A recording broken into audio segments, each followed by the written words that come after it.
asalaamaaleykum mbokku internetu Ngalam TV et Ray bi TV ñu ngi leen di nuyu bu baax a baax di leen ziar di leen wax dal leen ak jàmm ci seen biir émission Actu Hebdo bu samedi 6 décembre 2024 mu nekk nag suñu premier numéro de l'année 2024 chaque jour nag nii lay demee Micha à la présentation mais à chaque fois dama ciy ànd ak sama chroniqueur moom da ciy indi ay analyses yu pertinent Actu Hebdo nag bu ngeen ko déggee tout ce qui est l'information phare de la semaine moom leen di indil daal di leen koy faram fàcceel waaye nag balaa ñuy dugg ci biir waxtaan bi rek damay bàyyi sama chroniqueur mu daal di nuyoo mbokk internet yi Makodou Ndiaye Diatta nuyu naa la. delloo naa la nuyoo Micha bonjour et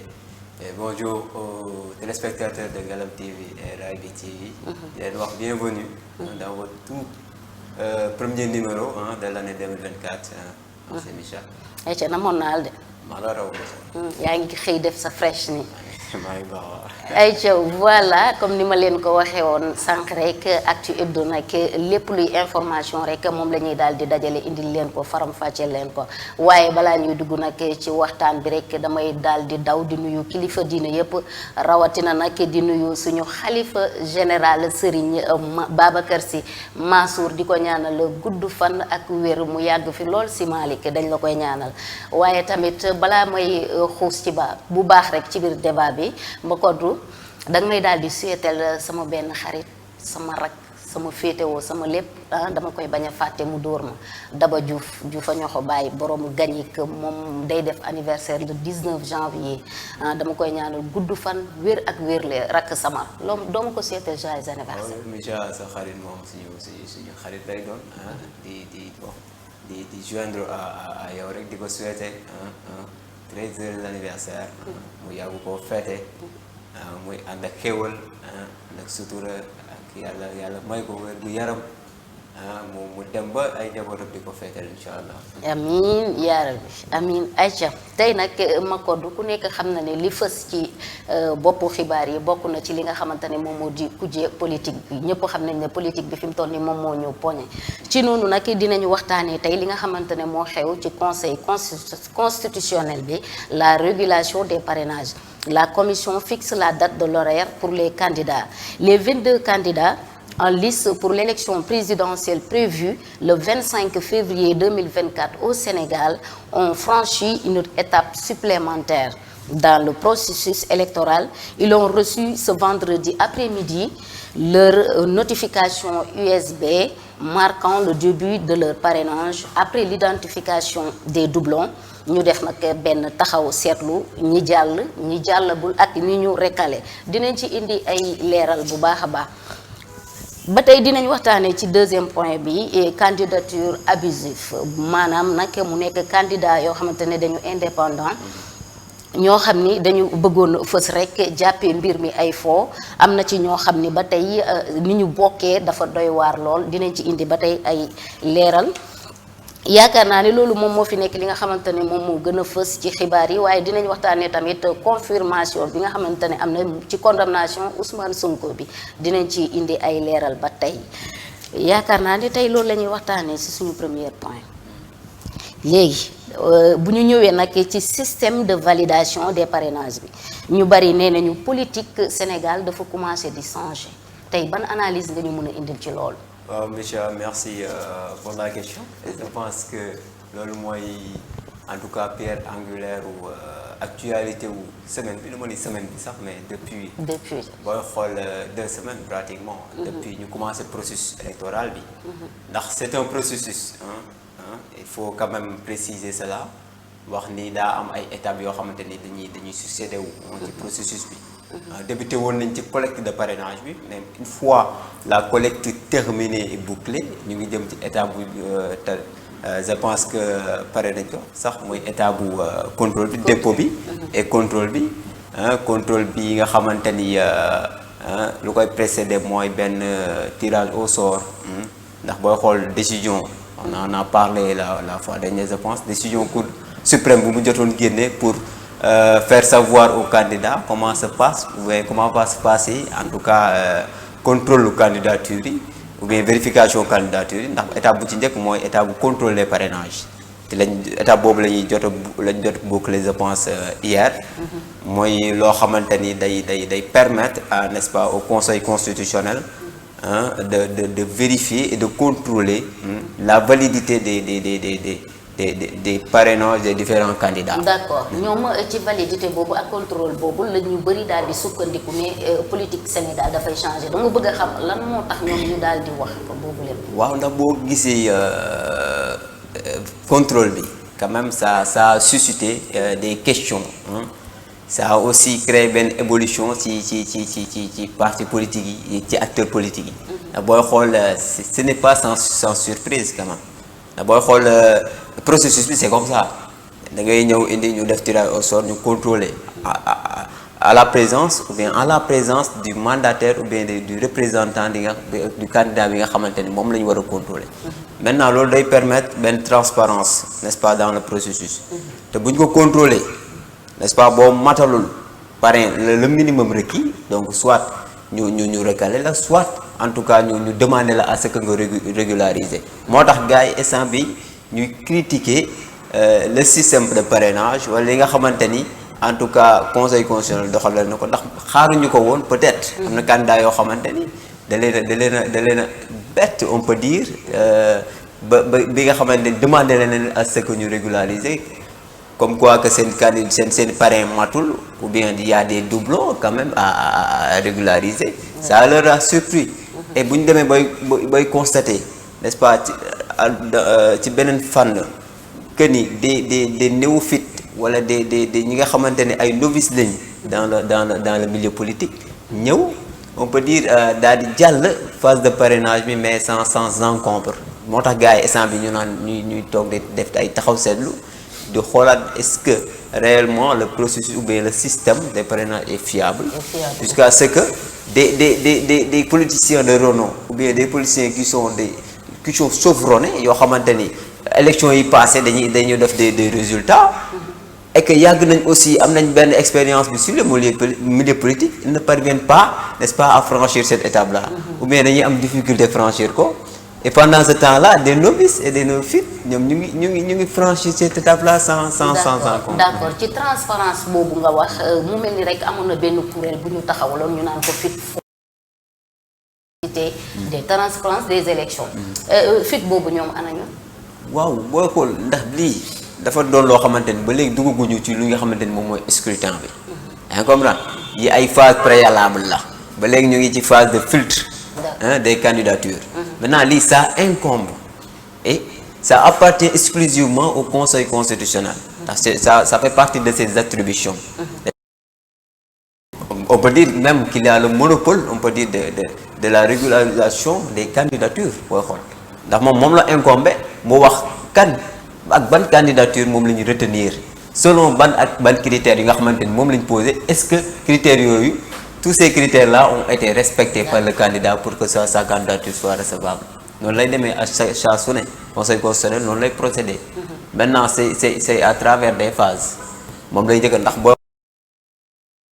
de facto da nga ko war a réunir boo ko réunir de facto dañ lay éliminer sans pour autant ñu procéder même n'est-ce pas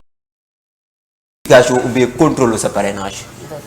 dafa doon loo xamante ni c'est cumulatif ay conditions yu cumulatives la wala critères yu cumulatifs et non alternatifs ndax booy xool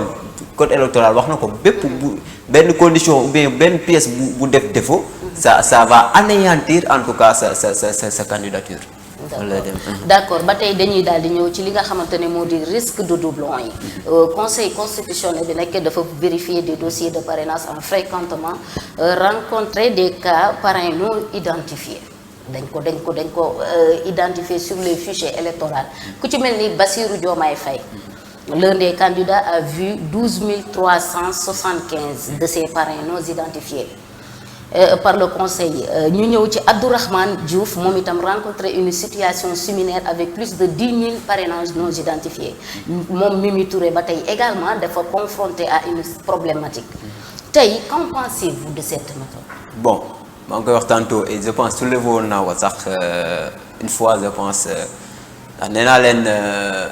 déjà candidature bu ñu ko déposé on va procéder par un tirage au sort. Comprendre c'est pourquoi d'ailleurs certains même ou bien d'aucuns disent que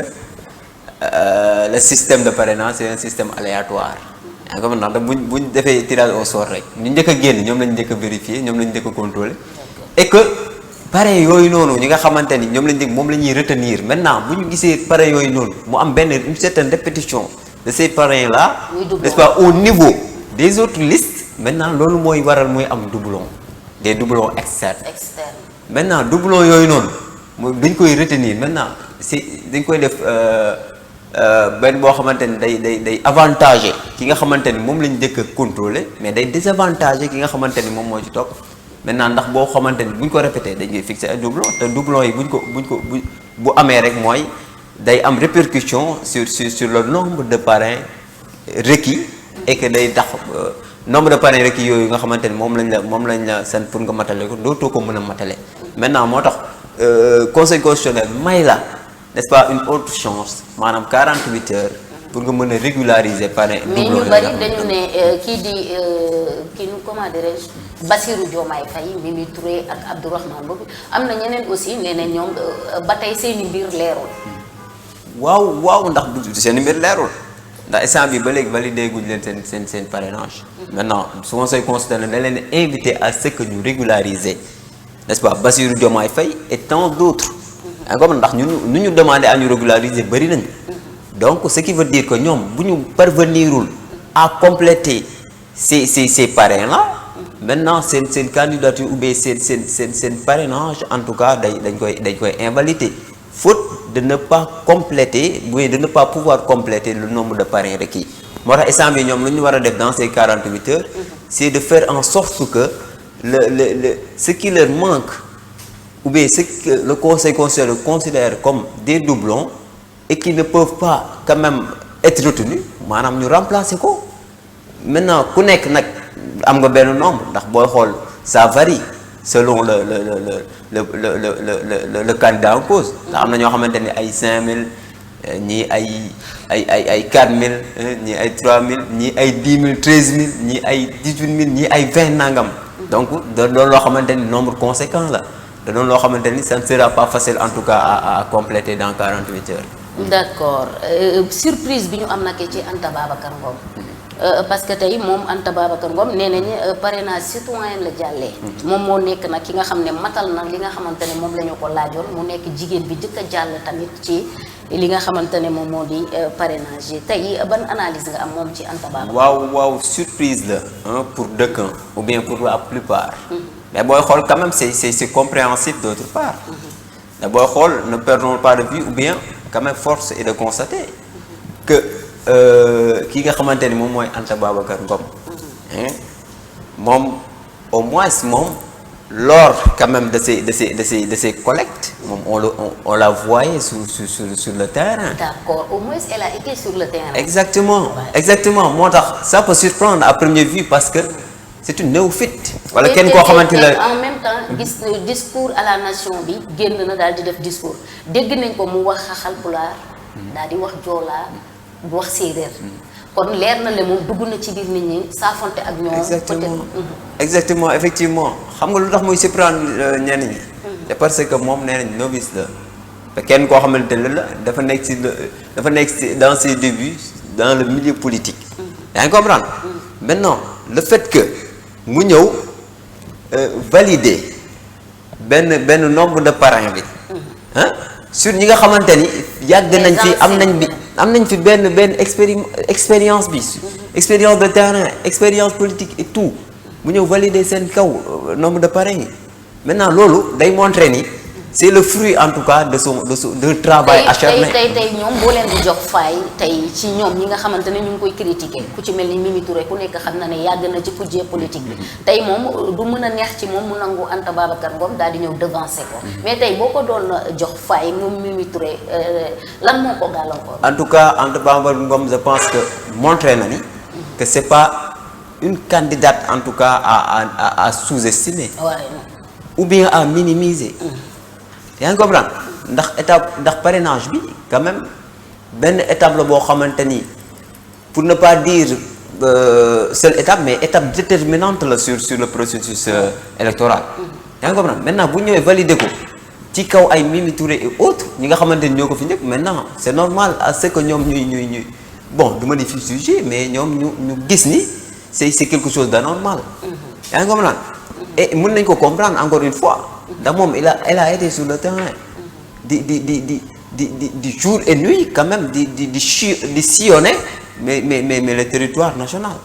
pour pouvoir collecter et pendant ce temps-là ñun gisuñu yaa ngi ko doon wax je pense un jour naan ma am na leader yoo xamante kenn gisu leen sur le terrain c'est le cas de Idriss Seck yaa ngi comprendre moo tax des fois ça ne surprend pas ndax des fois liggéey rek moom mooy may nit ki loo xamante ni benn résultat boo xamante ni c'est un résultat escompté yaa ngi comprendre ndax du ma ni non am naa expérience bi xam naa comment procéder sans pour autant yow nga wàcc sur le terrain def travail ou bien se battre bec et ongle pour avoir yow li nga bëgg maintenant nga toog résultat yi génn ngay am benn surprise bi naan non kii waru woon kii non je pense que c'est normal c'est normal que Anta Babacar bon c'est normal que Anta Babacar puisse en tout cas avoir ces parrains là et valider et quand même day doon loo xamante ni ça c'est de bonne augure pour elle ndax da koy gën a en tout cas mu am benn regain on peut dire de confiance pour échéance yi nga xamante ne électorale yi nga xamante ni lañ jëm. waaw elle a osé ah. oui te boo xool lii rek maanaam prélude la ci luy ñëw. mooy échéance électorale la date fatidique prélude la ndax day montrer que ni élection yi dinañu réserver des surprises. dinañu réserver ndax demaguñ sax élection yi étape parrainage bi déjà y a des surprises yi nga xamante ni kenn xaaru ko woon. donc moo tax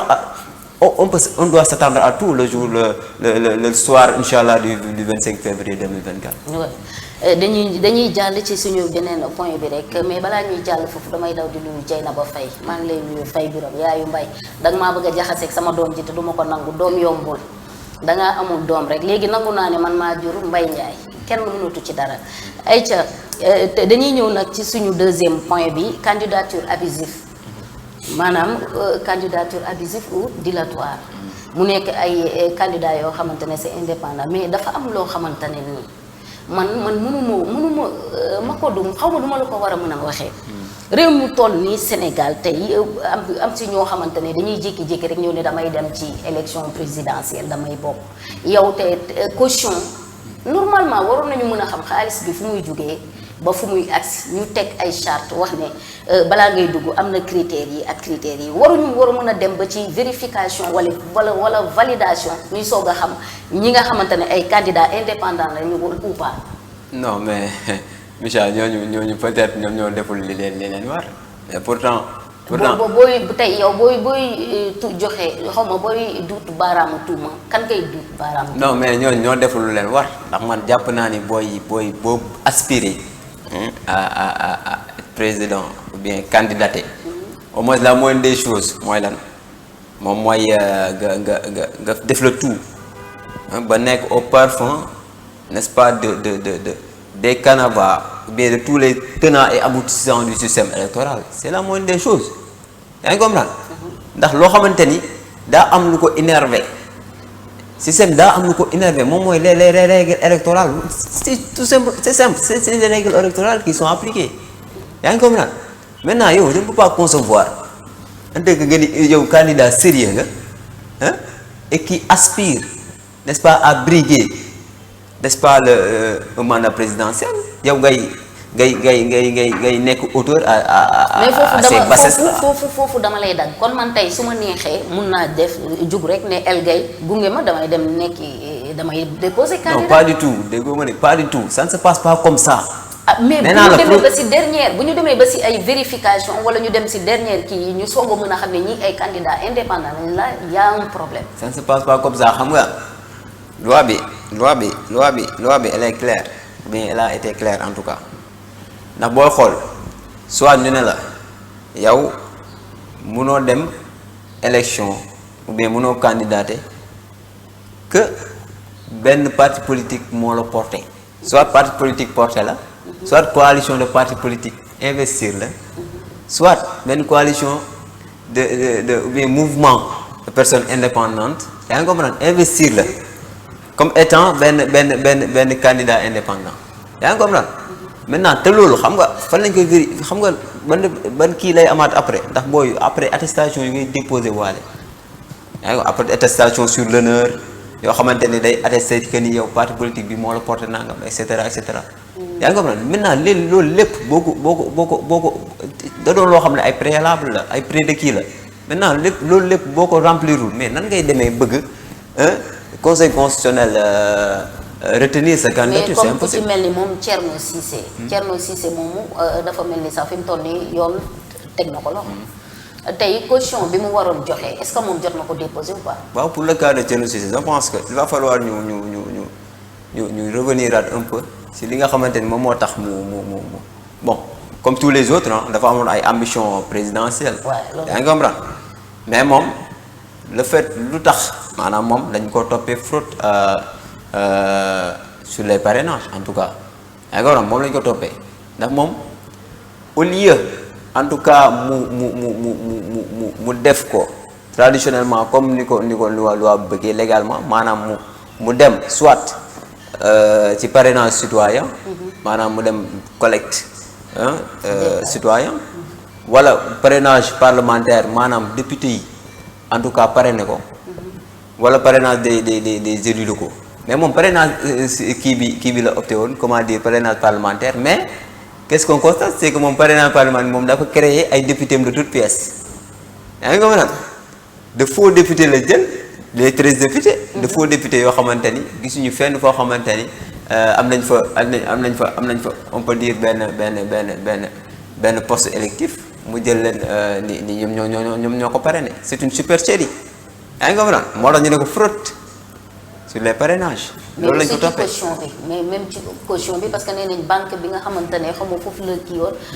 am na nu ñu expliquer banque bi amul sax autorisation moom moo pas. waaw ndax xam nee naa loolu lépp après fële lay feeñee yaa ngi comprendre ndax mën nga dajale jël say fiche parrainage dem mën nga bañ a sax déposer question ndax boo xool ça sera aussi une pièce manquante yaa ngi comprendre buñ nga say pare ndax bëri na ñoo xamante ni seen parrainage matul sax ñu pourtant ils ont déposé yaa ngi comprendre maintenant kooku peut-être je ne sais pas par quelle magie la bëggoon jàllee mais xam na ni quoi qu'il en soit du woon mënoon jàll ndax loo xamante ni logiciel mooy contrôler parrainage yi yow comme que ay doublon externe interne moom la ñuy relever waxatuma laa koo xamante ni dafa créer ay députés yoo xamante ni ça n'existe pas. mais ba tey nag est-ce que jarul tamit ñu def benn taxaw seetlu ci profil yi nga xamante ne bu ñu nee présidentiel jot na rek ñu daal di ne dañuy doon ay candidats. waaw ndax ñoom am na ñoo xamante ni tamit ils veulent tout simplement se faire un nom dans le milieu politique yow gis nga ko. am na ñoo xamante ni dañuy dem mais dañuy tout en sachant que bon duñu passer étape parrainage mais pourtant dañuy dem pour se faire un nom ñu naan gars yi dem nañ parrainage gars yi kii nañ collecté nañ nangam pourtant c'est un gars qui a des ambitions politiques et qui peut nangam un bon jour mu ñëw bon appuyer benn kii ñu fal ko président ñu xëy un jour nga dégg ko sur dans le gouvernement. c'est ça am na ñoo xamante ni investissement la ñuy def à long terme dañuy dem pour se faire un nom mais après xam nañ ni mooy loolu. te du loo xam mais aussi dañu war a prévoir ay peines. ah bien sûr maanaam boo demee ci code électoral am na je pense article 91 et suivant moom mooy prévoir les dispositions pénales en matière électorale. d'accord maa la doon wax un jour que ni ñi parrainé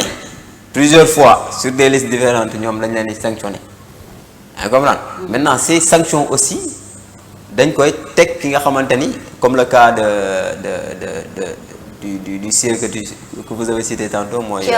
Thierno Cissé. waaw exactement kooku tamit même peine yi lañ ko war a daan loolu moo koy xaar ndax boo demee ci école électorale boo commettre benn fraude sur les parrainages peine yooyu mooy daan sa kaw. te peine yi am na amende am na aussi emprisonnement mu ngi toll de 2 mois à 1 an. amende bi mu ngi toll ci 10 000 à 100 000 donc dafa doon loo xamante ne encore une fois pour ñu koy def ñu jéem a essayer def le tout ba jéem koo bàyyi dans l'avenir ndax dafa doon loo xamante ni mën nañ cee am des retombées ou bien yoo xamante ni des retombées judiciaires en tout cas. Il faut qu'on parle aussi sur la fiabilité du fichier électoral. ñu bari nag nee nañu fichier yi dafa bari ay lëj-lëj. ñu bari nee nañ fichier électoral bi dafa bari ay lëj-lëj. waaw bon en tout cas il faut toujours aspirer ou bien essayer de perfectionner les choses avec le temps quoi. Mais lépp këyul rek bon nekk à la perfection on peut dire yaa ngi comprendre. Franchement. Maintenant fichier électoral bi am na organes yoo xamante ni sont des organes habilités et compétents yoo xamante ni ñoom ñoo koy tenir en tout cas. muy fichier général bi muy aussi fichier des Sénégalais de l'extérieur. yaa ngi comprendre. Maintenant fichier électoral bi dafa doon loo xamante ni en tout cas moom mooy refléter et doit refléter fidèlement ñi nga xamante ni ñoom ñoo nekk sur les listes électorales en tout cas. yaa ngi comprendre ñëpp ñi nga xamante ni ils se trouvent ou bien ils sont inscrits sur les listes électorales doivent figurer sur le fichier électoral moom mooy refléter benn image fidèle et sincère ndax candidats yi ci la ñuy basé wu pour xam électorat bi en tout cas wala les nombres d'électeurs wala nombre d'électeurs en amont yi nga xamante ni ñoom ñoo war a am quand même droit bu voter le jour de l'élection du scrutin.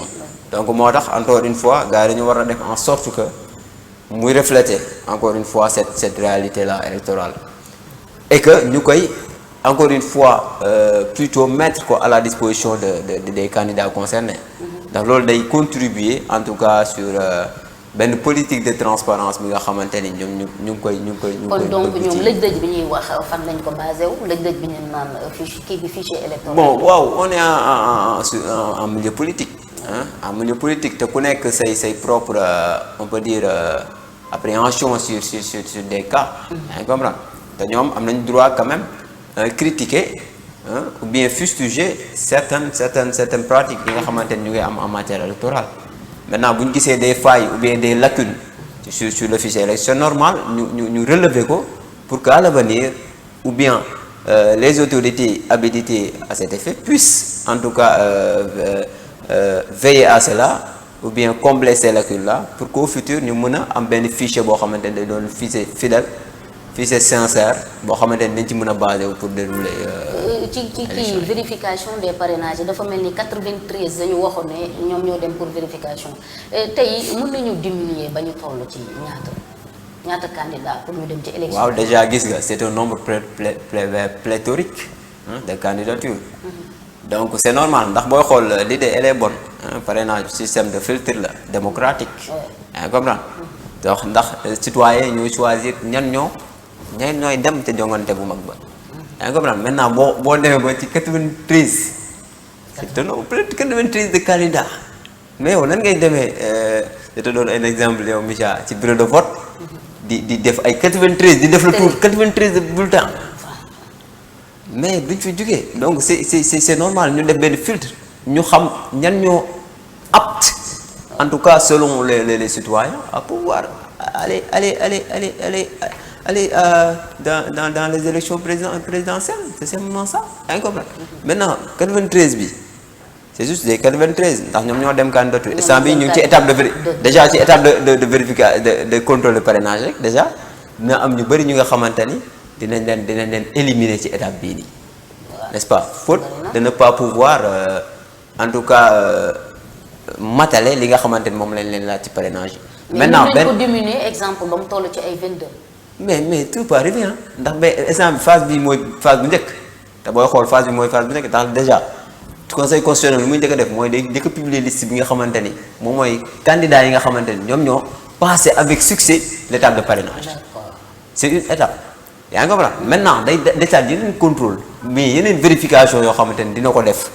par rapport ak dossier de candidature bu ñu ko soumettre yaa ngi comprendre boobu tamit beneen situation la ndax boobu tamit même ça ne veut pas dire que tu as validé l'étape de parrainage ou bien le parrainage que forcément tu dois le conseil constitutionnel va retenir ta candidature non da ngay valider ce parrainage maintenant après s'ensuit l'étape de vérification n'est-ce pas du dossier de candidature ndax booy xool 9 pièces yëpp conseil constitutionnel du koy vérifier waat une par une est-ce que tel remplir na pièce bi, est-ce que pièce bi mën na, est-ce que pièce bi mën na, est-ce que pièce bi tamit répondre aux critères, loolu lépp da koy vérifier. yaa ngi comprendre moo tax dafa des ba léegi tant que conseil constitutionnel arrêté wul une liste définitive, n'est-ce pas, définitive des candidats, loolu mënuñoo gënoon xam ñan ñooy dem élection présidentielle. te boobu ñu ngi koy xam kañ lañ ko xam mooy vers je pense 20 à 24 janvier boobu lay arrêté liste définitive. Maintenant c'est à partir de ce moment-là, n'est-ce pas, qu'on saura maintenant quels sont les candidats qui vont candidater le jour de l'élection. yaakaar naa ne foofu lëj-lëj waru fa mën a am. waaw acca ñu jàll ci suñu dernier point bi nag mu nekk rek dinañ wax ci confirmation de la condamnation Ousmane Sonko bi par la Cour suprême. bu ñu ñëwee nag ci condamnation bi contre Mame Mbaye Niang mu nekkoon diffamation am na ñoo xam ne nee nañ loolu mën na bokk ndax loolu taxul mu ñàkk ay droits civils. En tout cas, les interprétations sont diverses. Ouais. Concernant ça, te ku nekk mu ngi interpréter nu mu ko déggee. Alors qu'il s'agit là de la loi, il s'agit là d'une décision de justice. Il s'agit là aussi de voir les effets d'une telle décision sur quand même le candidat le candidat dont la décision est destinée. xam nga toogoon nañu fii ñuy wax nga ne ma kii Ousmane Sonko pour mu bokk ci élection yi c'est pas encore confirmé ma ne la pourquoi foo ko teg. bi ma déggee lii rek sama xel ci yow la daal. effectivement moo tax loolu loo xamante ni la day mel ni genre rangen la. à chaque fois day ñëw ndax nee naa la instant bii nii Ousmane Sonko n'est toujours pas sorti d'affaire. te j'en profite pour rappeler que ni conseil constitutionnel rek. Il a invalidé boo xool sa candidature récemment pour faute pour moom son dossier de candidature en tout cas est incomplet. C'est juste une parenthèse, on y reviendra. Maintenant par rapport à confirmation ou je peux dire décision Cour suprême bi booy c'est une affaire qui l'oppose à Mame Mbaye Niang. Une affaire qui l'oppose à Mame Mbaye Niang et que décision bi day ñëw en tout cas confirmer on peut dire l'arrêt d'appel bu condamné woon Ousmane Sonko à 6 mois avec sursis et 200 millions de dommages et intérêts. Et ce voit maintenant loolu tax Ousmane Sonko defoon pour voir woon en cassation pour lan pour casser li nga xamante ni moom mooy arrêt boobu, mais malheureusement la Cour suprême, n'est-ce pas, a donné raison, n'est-ce pas, au juge d'appel en tout simplement rejetant le pourvoi de Ousmane Sonko. Yaa ngi comprendre maintenant loolu ban répercussion lay am par rapport ak candidature Ousmane Sonko, c'est là la question. C'est là la question. D'abord xool article L29 article L30 code électoral. Yaa ngi comprendre mu ngi wax benn critère ñan ñoo war a nekk ci liste électorale ak ñan ñoo warul nekk ci liste électorale yi. Yaa ngi comprendre mu ne ku nga xamante ni bon on en avait parlé daan nañ ko pour crime wala benn infraction boo xamante ni c'est des infractions limitativement énumérées wala benn condamnation boo xamante ni day toll ci 3 mois avec sursis ou bien 6 mois sans sursis. Yaa ngi comprendre ndax 29 dafa ni 6 mois supérieur à une peine supérieure à 6 mois et que dans ce cas d'espèce là la peine c'est 6 mois et non supérieur à 6 mois. Donc ce qui quand même balaie d'un revers de la main benn article 29 bi. Yaa ngi comprendre donc ban article mooy article 30 bi maintenant moom mooy appliqué wu. Article 30 bi mooy wax mooy prévoir benn incapacité temporaire bi pour une durée de 5 ans. Yaa ngi comprendre donc boobu dañ ni pour une peine qui ne dépasse pas 6 mois yi. Donc 6 mois yi Sonko ci la nekk, donc ce qui veut dire que l'article L30 va lui être appliqué et day am benn déchéance électorale pour une durée de 5 ans moom mooy déchéance temporaire bi. Maintenant même scénario mooy reproduire ndax bu ñu bëggee radier Ousmane Sonko ci liste électorale il va falloir ñu répéter procédure bi procédure de radiation bi moom mooy notification cour suprême notification déjà arrêt bi bu ñu jëlee tamit ñoom décision radier ko il va falloir ñu notifier ko aussi Ousmane Sonko tamit amaat moom tamit benn comment dire benn délai moom tamit pour contester cette radiation là. mais lan moo tax ñu ne mënoon na bokk ndax moom ñàkkul benn droit civil am. moom d'après ci liñ ko attee. yow gisoo ne moom ñàkk na droit civil ou pas. non xam nga instant bi mënaguñ ni ñàkk na droit civil ndax déjà dina am benn conséquence conséquence subsidiaire sur sa droit civique et politique mais dañu woon article 30 dafa ni juge bi amoon na possibilité au moment de la condamnation mu prononcé wu ci privation au droit yooyu noonu maintenant comme que juge bi defu ko de facto defu ko donc normalement procédure bi la ñuy suivre yaa ngi comprendre procédure de notification bi radiation mooy notification bi ak délai et cetera donc ce qui veut dire que déjà c'est maintenant à l'administration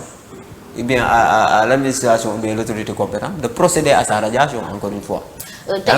tey Ousmane Sonko kan nga gis ne moom la ñu am comme plan B parce que bu fekkee Bassirou Diomaye Faye moom mu ngi ci diggante nii ak nii kan nga gisaat keneen. waaw booy xool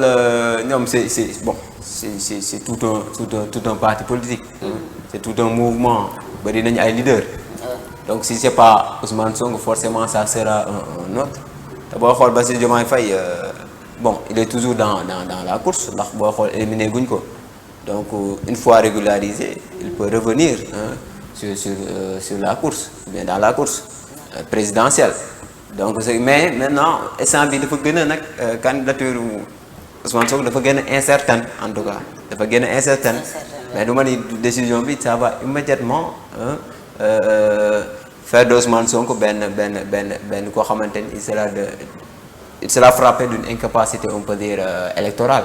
Mais il va falloir ñu procéder encore une fois à la procédure de radiation pour mun ko écarter carrément ci processus bi mais néanmoins sax boo xool